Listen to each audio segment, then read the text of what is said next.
قفا وهيلسين قفكا وهيلسين قف كلام أديك أسكو هيلسين يعني واسودة داش I don't know مش هيك قف المرحلة دو أنت كسو جاري دبك أو كسو مرة ترزبور هديهن بوجدو هديهن معلن دبكيس هديهن كلال هديهن ما دكوا أذاك هديهن لكن ما هذا قوسنين واسودة داش أنت ماده so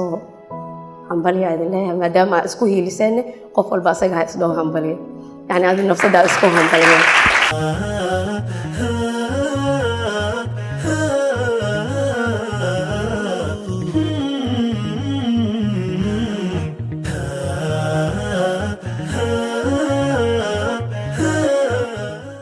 qofka markii lagu dhahayo qofkan xoog oo leeyahay markii la dhahayo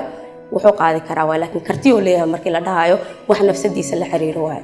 yani wax ka duwan waxyaabaha hadirtaan jiro ay noqonaysaa ay gelinta bixinaan micnaheeda wax ku saabsan dhan ma aha 12 maada qaadatay waxaas dhan wax ku seeyo ma aha laakiin waxay ku seeysaa from the day aqliyada yani awgaatay inaan nooshahay dadka ku dhex jirtay yani maalin adigoo nool lees aragtimo so waxay qofkii ahayd ilaa iyo maanta yani adduunka muxuu ku siiyay nolosha maxay ku siiyay environment-ka muxuu ku siiyay adiga maxaa tahay mujtamaca ku nooshahay muxuu ku siiyay oo yani waxaas dhan oo kooban intaas kadib waxa uu sii baahanahay inaan sii galo wax ku saabsan dhinaca dumarka yani dumarka iyo roolkooda iyo waxbarashada waxay tahay iyo wax ka baxsan dhaqankeena sida aad dumarkeena u baraarujino ma ahana idin dhihi doono ama idin sheegi doono wax badan ee mujtamaceena noo soo sheegeen laakiin waxaa rabaa wax la iloobay inaan sheego micnaheedana maaha wixii naloo soo sheegi jiray inay xun tahay laakiin waxaa jira waxyaabo laga tagay waxaa ognahay waxay tahay inaan sugno qof lacag leh in oo ay fududaato in raadino qof lacag leh si nolosha qayaaliga ah u helno yani anagoo u malaynayno nolosha qurxan iyo aflaamta iyo waxyaabahaas ka aragnay inay real taho nin na siin karo so midaas waxay keenay in ama dugsiyaashi sare la dhameysan waayo hadii la dhameysto jaamacad la tagi waayo ama dhibaatooyin badan oo maanta gabdhaheena haysato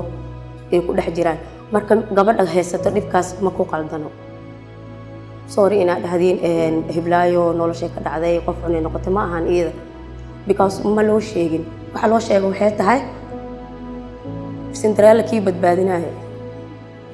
يعني somehow Cinderella markii laga sheekeynayo sheeko xariir markii laga sheekeynayo gabadha markay dhiban tahay nin boqor ah oo imaadmo ama wiil boqor ah soo doonto something like that mujtamaca wuxuu ku siinayaa ka wada so everyone aragtid waxa u maleynaysaa indirectly yani qofkii ku badbaadinayo inuu yahay sidaas daraadeed you are not ready totally diyaar u ahaanaysid inaad nolosha wax ka qaadatid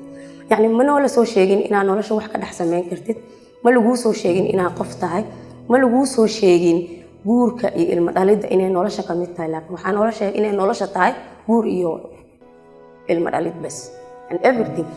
waxa ku soo koobnaanaysa inay noqon doonto bas inaad guursatid